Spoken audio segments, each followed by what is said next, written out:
Bíblia aqui, graças a Deus, bastante. Não é por falta de Bíblia que nós vamos deixar de ler, estudar a palavra, né? Glória a Deus. Aleluia. Irmãos, eu quero, nesta noite ainda, conversar com os irmãos um pouco a respeito do arrebatamento ainda da igreja, mas esclarecer alguns pontos, né? A respeito de um homem na Bíblia que foi um instrumento notório, para falar sobre o arrebatamento. Eu não vejo na Bíblia outro que falou mais sobre o arrebatamento do que Paulo, né? Do que o apóstolo Paulo. Paulo, ele recebeu revelações do Senhor. Obrigado. Paulo recebeu revelações profundas do Senhor, né? Do próprio Senhor Jesus Cristo. E dentre essas revelações, irmãos, todas profundas, a que me chama mais a atenção e me deixa mais,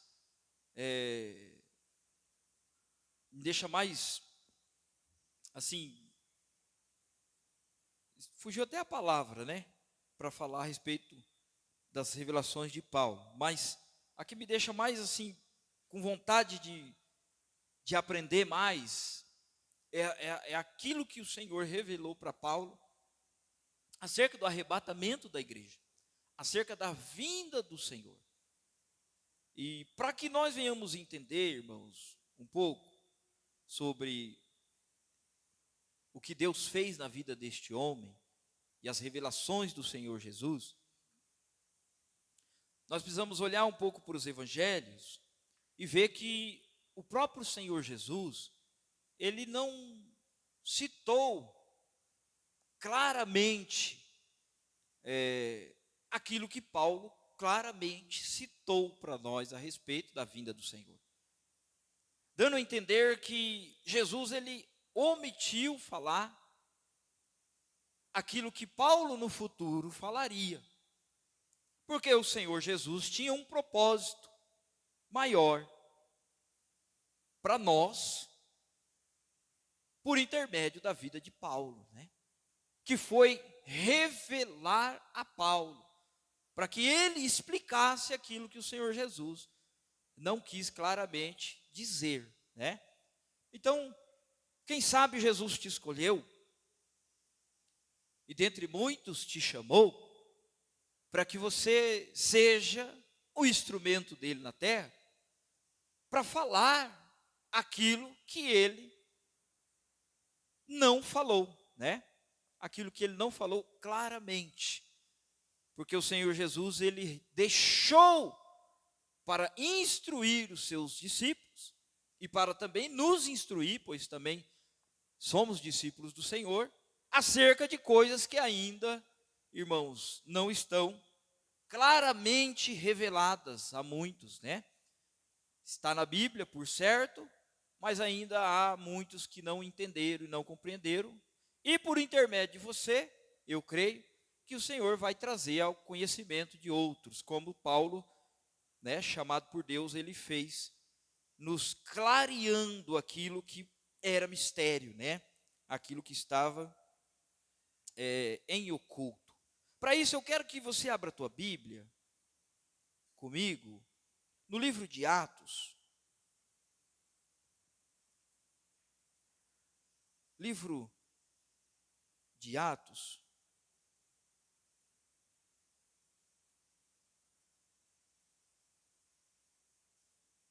capítulo 22. Aqui Paulo está se discursando em sua defesa, e eu quero falar um pouco nesse texto que eu vou citar para os irmãos,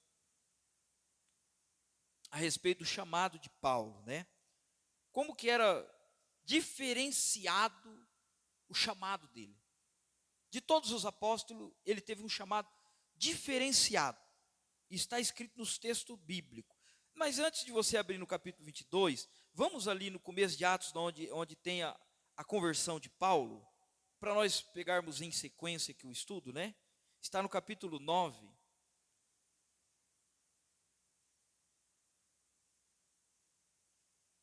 Eu quero ler o versículo 15 com os irmãos, que é quando Paulo tem um encontro com Jesus no caminho de Damasco, e ele está num determinado lugar, e Deus levanta ali um profeta, né, chamado Ananias, e manda ele lá onde Paulo está, para que fale com Paulo. Mas eu quero, irmãos, que você fique focado no que Jesus fala a respeito dele, tá? No capítulo 9, versículo 15, achou aí? Olha aí. Disse-lhe, porém, o Senhor: vai, este é para mim um vaso escolhido, para levar o meu nome perante os, e também os, ou acabou? Ah, os filhos de Israel. Vou ler de novo. Vai, este é para mim um vaso escolhido para levar o meu nome perante os gentios, os reis e os filhos de Israel. Irmãos, a gente ouve muito por aí alguém dizer assim que Paulo é apóstolo dos gentios. Ele foi apóstolo dos gentios, apóstolo dos gentios, apóstolo dos gentios. Mas o chamado de Deus para Paulo não é um chamado especificando Paulo para pregar aos gentios. É completo o chamado de Paulo. É aos gentios, aos reis e aos filhos de Israel. Por mais que nós entendemos na Bíblia que Paulo, ele, de certo ponto, ele deixa ali a um lugar onde ele estava por causa da perseguição dos judeus, né? Ele vai para outro lugar pregar aos gentios. Todavia, o chamado de Paulo não é só para os gentios. Deus chamou Paulo para pregar para os gentios, os reis e os filhos de Israel. Então Paulo era pregador dos israelitas também. Porque quando nós falamos, apóstolo dos gentios, dá a entender que era só para os gentios. E que Paulo já tinha deixado de lado os judeus. Paulo nunca deixou de lado os judeus. E ele nunca deixou de pregar para os judeus, porque também os judeus pertenciam à sua família, e a sua família também tinha descendência, né, de israelita, do povo de Israel. Ele também era, né, israelita. Então dizer especificadamente que Paulo pregava só aos gentios, está errado, né? Está errado. Paulo tinha esse chamado dado pelo Senhor Jesus. O próprio Senhor Jesus disse, por intermédio de Ananias: este é para mim um vaso escolhido, para levar o meu nome perante os gentios, vírgula, os reis e os filhos de Israel. Então o ministério de Paulo já começa com o ministério completo, sem acepção. Amém? Para que você entenda um pouco mais do chamado de Paulo, agora, em mesmo livro de Atos, aqui no capítulo 22, onde nós estávamos, irmãos, capítulo 22, que você possa entender o tamanho da missão que Deus confiou a Paulo. E que quando nós falamos de Paulo, nós também precisamos entender que o ministério dele era diferenciado de todos. E o chamado de Jesus para ele, outros não tinham, outros não. Só ele, o que a gente vê. E vamos ver aqui na Bíblia. Capítulo 22. Amém? Ele está no versículo 8 em diante, eu vou ler para os irmãos. Ele está narrando o que aconteceu com ele. Olha aqui. Eu perguntei: quem é, Senhor? Respondeu-me: eu sou Jesus de Nazaré, a quem tu persegues. Aí ele fala: os que estavam comigo viram em verdade a luz e se atemorizaram muito, mas não viram a voz de aquele que falava comigo. Então perguntei: Senhor, que farei? E o Senhor respondeu, olha só o que o Senhor respondeu para ele: levanta-te, entre em Damasco, e ali se te dirá tudo o que te é ordenado a fazer. Versículo 11. Como eu não via por causa do brilho daquela luz, fui guiado pelas mãos dos que estavam comigo e cheguei a Damasco. certo Ananias, presta atenção nisso aqui, certo Ananias, piedoso conforme a lei, que tinha bom testemunho de todos os judeus que ali moravam, veio ao meu encontro e apresentou-se dizendo: Saulo, irmão, recupere a vista. Naquela mesma hora ouvi. Disse ele, olha só o chamado de Paulo, irmãos, especificado aqui no capítulo 22 de Atos, pelo próprio Paulo, a qual ele recebeu do Senhor. Olha o chamado dele, capítulo 22, versículo 14. E disse ele: o Deus de nossos pais, de antemão te escolheu para conheceres a sua... O que está escrito aí? Vontade. Então o chamado de Deus para Paulo era que Paulo conhecesse a vontade de Deus. Era para que Paulo conhecesse a vontade de Deus. E qual era a vontade de Deus? Depois da vírgula aí, o que está escrito? Qual era a vontade de Deus? Para conheceres a sua vontade, olha aqui a vontade de Deus, e ver o justo. Então era a vontade de Deus que ele visse o justo. Quem que era o justo? Quem é o justo, irmãos? Pode falar, é estudo bíblico, é para falar. Quem Paulo viu no caminho de Damasco? Jesus. O justo é Jesus, para ver o justo. Olha aqui, disse ele, aqui quem está falando é Ananias para Paulo, e Paulo está narrando o que ele ouviu de Ananias. O Deus de nossos pais de antemão te escolheu, Paulo, para conheceres a sua vontade. Paulo, a sua vontade, a vontade de Deus, Paulo, para você, é que você veja o justo. Quem é o justo? Jesus. E ouvir a voz da boca de quem? De Jesus. Então o chamado de Paulo, irmãos, não era sentar igual eu e você estamos sentando para aprender, para entender. Não, o chamado de Paulo era para ouvir a voz do próprio Jesus Cristo, falando com ele o que ele deveria falar, e não só falar, mas também escrever. Então, quando nós narramos histórias de Paulo, ou profecias que Paulo, coisas futuristas que Paulo revela na palavra de Deus que iria acontecer, ele não estava recebendo de homem nenhum nessa terra, ele estava recebendo aquilo do próprio Filho de Deus, Jesus Cristo. Conseguiu entender aí? Amém?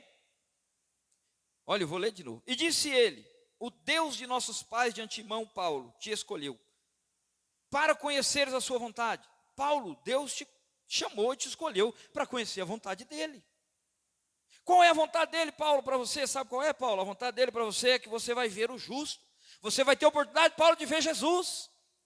Você vai ter a oportunidade que muitos não tiveram. É ver o Filho de Deus. Olha só, ver o justo.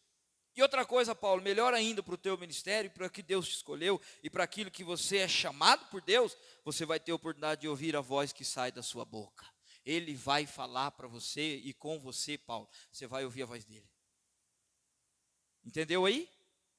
Louvado seja Deus. Está entendendo que quando Paulo está falando sobre arrebatamento na igreja, quando ele está instruindo a igreja, ele está recebendo do Senhor as instruções para a igreja.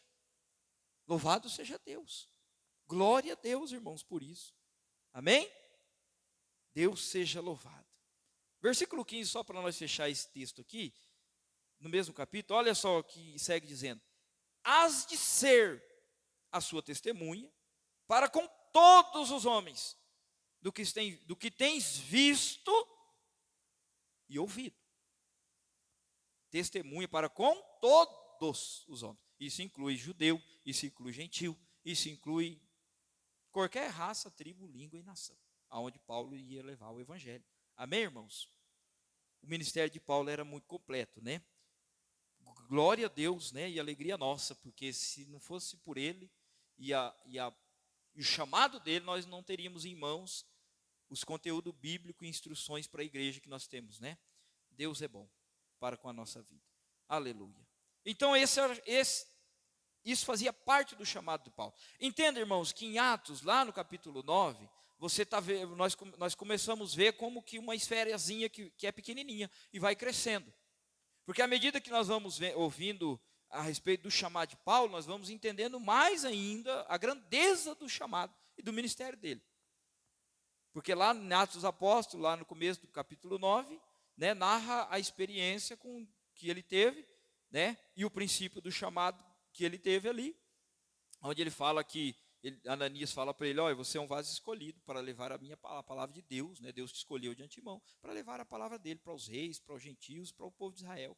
Né? E aqui Paulo ele vai revelando ainda mais coisas concernentes ao seu chamado, a qual Deus falou para ele, que lá no capítulo 9 não está narrando, mas aqui narra. Quer ver mais ainda? Vamos um pouquinho para frente. No capítulo... Glória a Deus. Capítulo de Atos, versículo 26.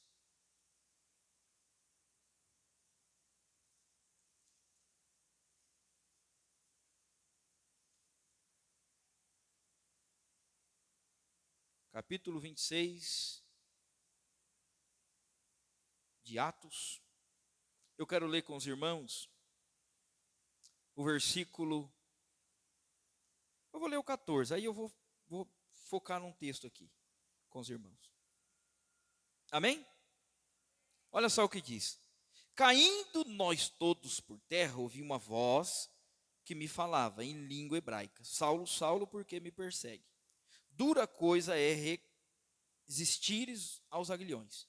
Disse eu: quem é, Senhor? Respondeu ele: eu sou Jesus a quem tu persegues. Versículo 16. Agora levanta-te, põe-te em pé. Olha só, irmãos. Olha o que Jesus fala para Paulo. É Jesus falando para Paulo aqui, ó.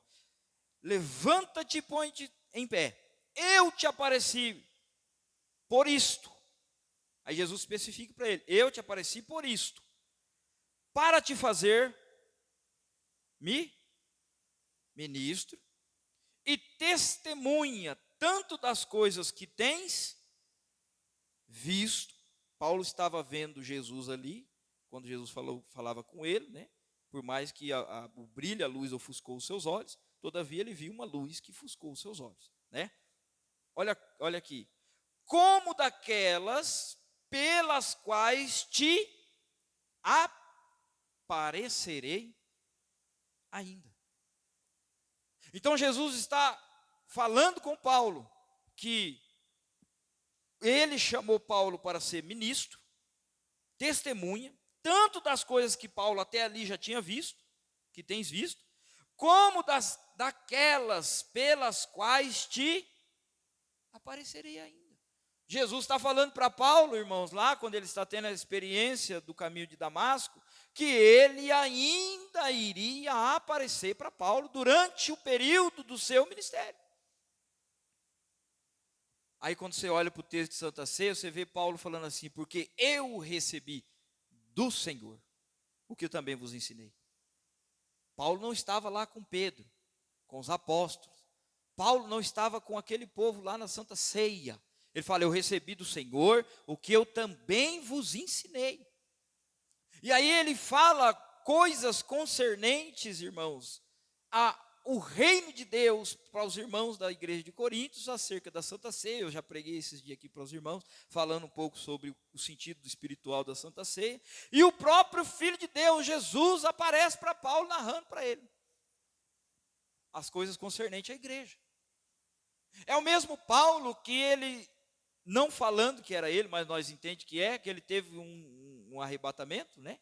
De sentido, foi até o terceiro céu, se no corpo não sabe, se fora dele também ele não sabe, Deus não sabe, ele fala, né?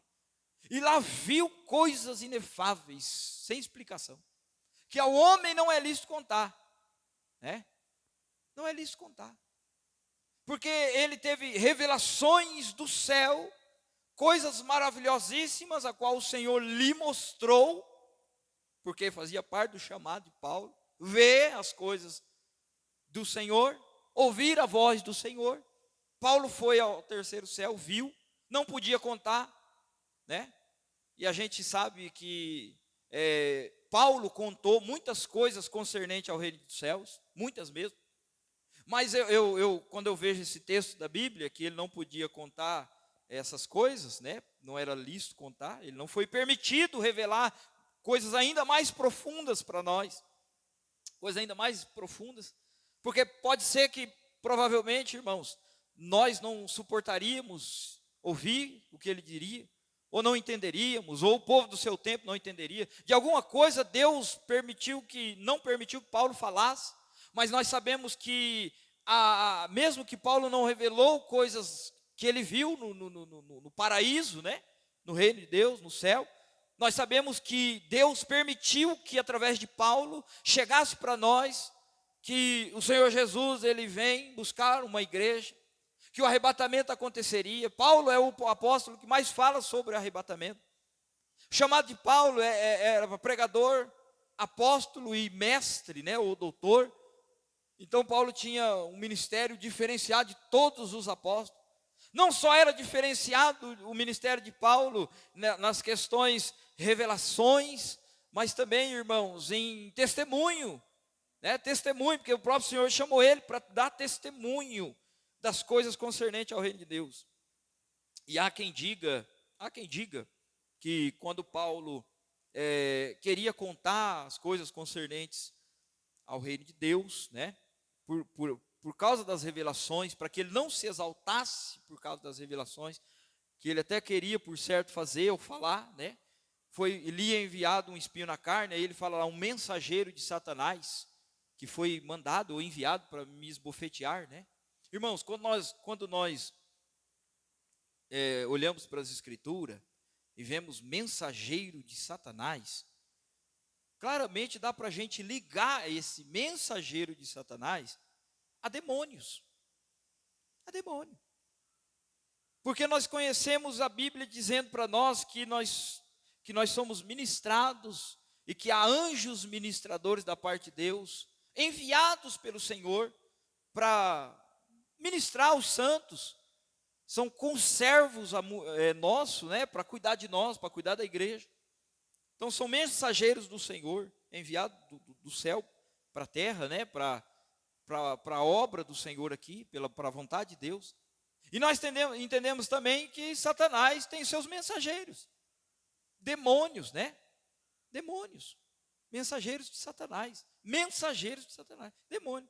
Isso cada um pensa o que quer, né? É feito alusão a homens que perseguia Paulo, e tem quem faz alusão a demônio mesmo, espírito maligno que combatia contra Paulo, né? Para que ele não se exaltasse por causa das revelações, porque ele pode ser que queria contar, ele pediu para Deus que Deus livrasse ele desse espinho na carne dele, né?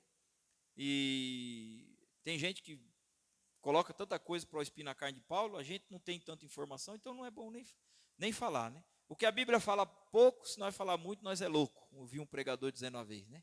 O que a Bíblia fala pouco, se nós falar muito, nós é louco. Então também não vai acrescentar muita coisa nós saber que espinho era esse. Todavia a Bíblia fala mensageiro de Satanás, né? Que se manifestar. Em outros textos da Bíblia, um texto da Bíblia que eu não me lembro agora qual é para citar para os irmãos, porque não estava dentro do meu raciocínio aqui a respeito do chamado de Paulo, mas veio agora que Paulo, em outras ocasiões, ele combateu, né? Ele sofreu naufrágios, combateu contra os da sua nação, contra gentios, ele combateu contra os opositores da obra de Deus, e tem um caso que ele fala que ele combateu, né, contra as forças exteriores, né? Então está dando a entender assim que até contra demônios mesmo, o próprio espírito malignos muitas das vezes impedia Paulo de fazer a obra de Deus.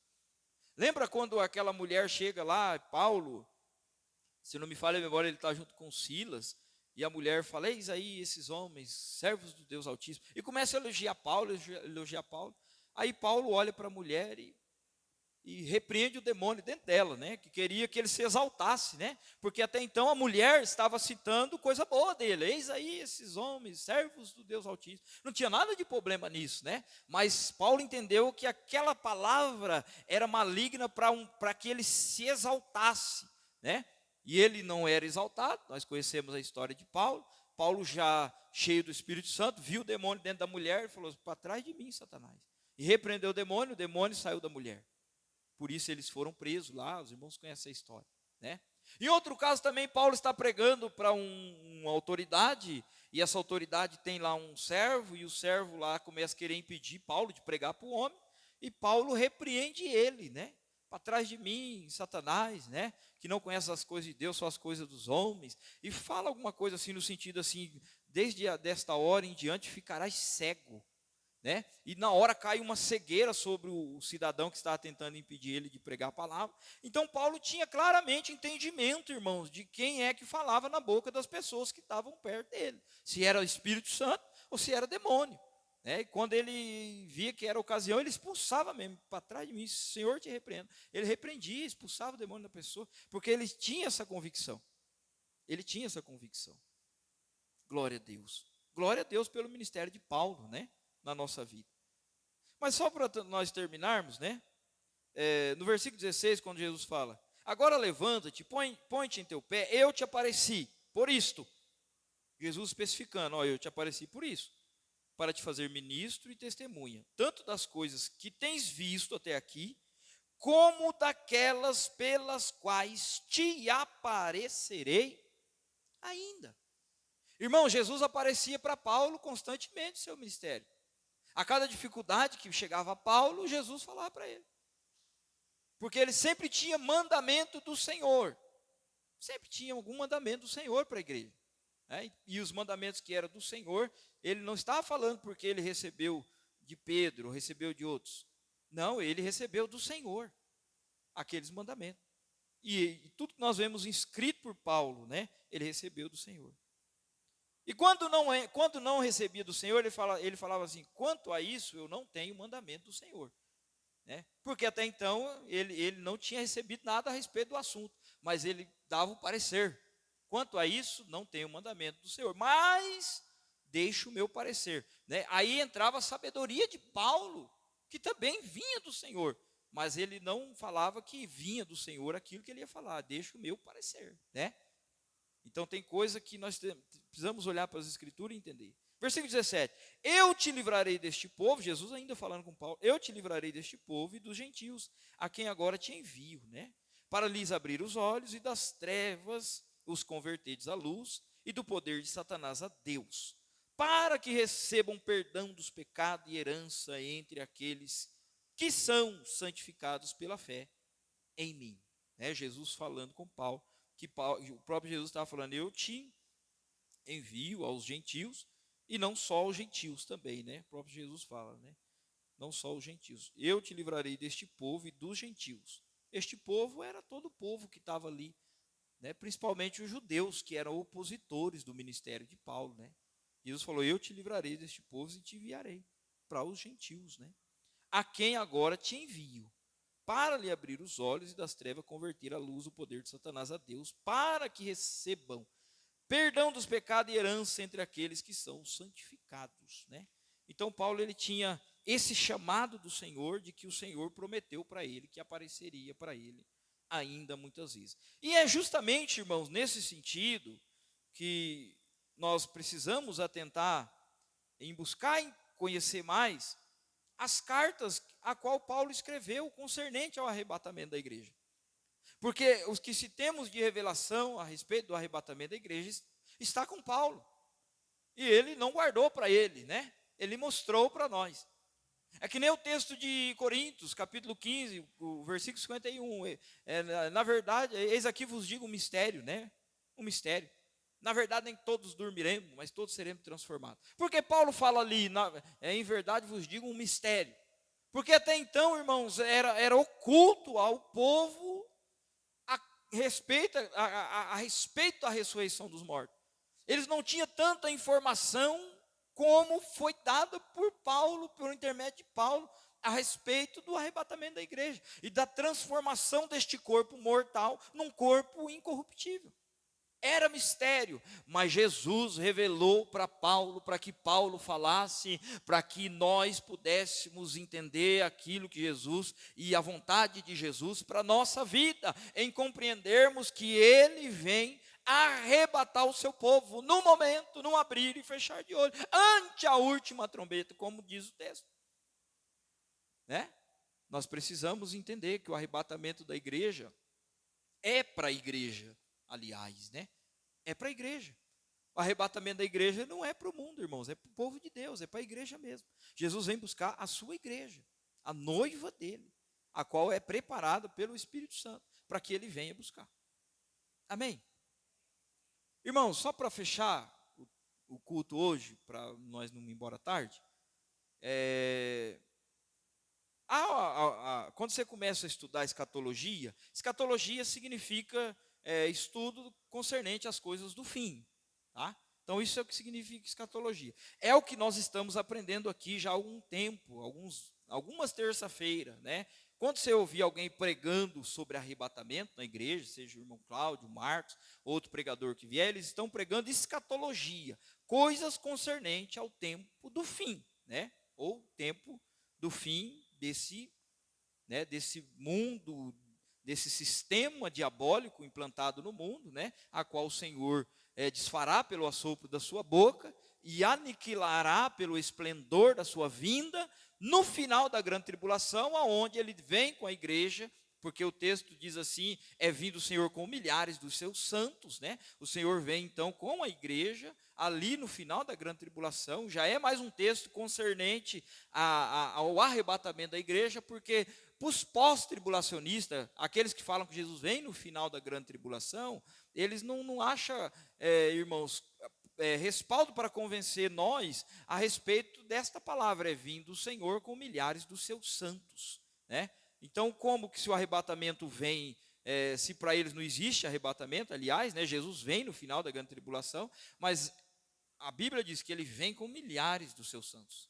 Então, é a igreja que vem com o Senhor no final da grande tribulação.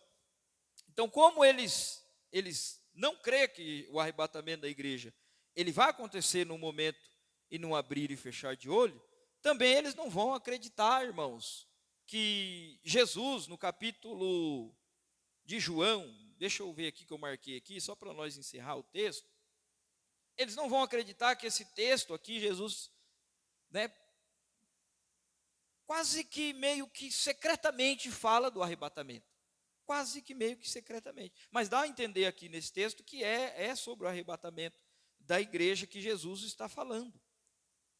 Para isso nós temos que ler o texto e focar nele com inteligência, né? Capítulo 14 do Evangelho de João, abre aí para você ler comigo, e nós já vamos para casa, abençoados, né? E glória a Deus. Mas nós estamos estudando sobre escatologia, sobre as coisas concernentes, irmãos, ao tempo do fim, e é necessário que a igreja esteja atenta ao que a Bíblia diz a respeito das coisas do fim, para que antes que o fim chegue, não sejam enganados, né? Porque muitos estão sendo enganados, irmão, né? Tem crente por aí esperando o sinal da besta, né? Tem crente por aí desesperado, meu Deus, se nós não tiver o sinal da besta, nós não vamos comprar, né? Nós não vamos comer, como é que vai fazer? Morrer de fome, né? Ô, irmão, você se converteu a Cristo, Jesus salvou você, né? Você acha mesmo que Jesus vai deixar você morrer de fome, né? Não, Jesus vai deixar você morrer de fome, não. Jesus vai te livrar desse mal aí, ó. Porque a grande tribulação não é para a igreja, não, irmãos. Para a igreja do Senhor Jesus não é, não. É para uma igreja desviada, é para um povo que desviou, que ainda pensa que está na casa de Deus, que ainda está na presença de Deus, que ainda está com comunhão com o corpo, que ainda está ligado no corpo, desviado, né? Para esses aí é a grande tribulação que está guardada, que está por vir. Mas olha só, no capítulo 14 de João, o Evangelho. Não se turbe o vosso coração, Jesus diz, credes em Deus. Aí ele fala depois, credes também em mim, acredita em mim, no que eu estou falando para você. É como Jesus estivesse falando para nós, acredita em mim também, né? Credes em Deus, credes também em mim, acredita em mim, acredita na minha palavra que eu estou falando para você. E olha o que ele fala, versículo 2, na casa de meu pai há muitas moradas. Olha só, se não fosse assim, eu o teria dito. Aí ele fala, vou preparar-vos lugar, e se eu for e vos preparar lugar, virei outra vez, e vos levarei para mim mesmo, para que onde eu estou, estejais vós também. Então aqui a gente consegue ver, irmãos, um sentido para o arrebatamento da igreja. Porque Jesus está falando assim: se eu for e vos preparar lugar, eu voltarei para mim, eu voltarei outra vez e vos levarei para mim mesmo, para que aonde eu estou, ou onde eu estiver, né, talvez na sua tradução, na minha está eu estou, estejai vós também. Mas ele está dizendo: eu voltarei e vos levarei para mim mesmo. Eu voltarei e levarei. Na visão pós-tribulacionista, Jesus vem no final da grande tribulação, né, e estabelece o milênio. Ainda que alguns pós-tribulacionistas acreditam que o milênio que Cristo fala não é literal, é algo assim espiritual, né?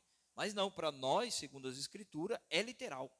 Que no final do período da grande tribulação, Jesus ele vem com a igreja, institui o milênio, literalmente dando fim a essa era, né? A qual Satanás é o príncipe deste mundo. Jesus dá fim a este império dele, prende ele, né?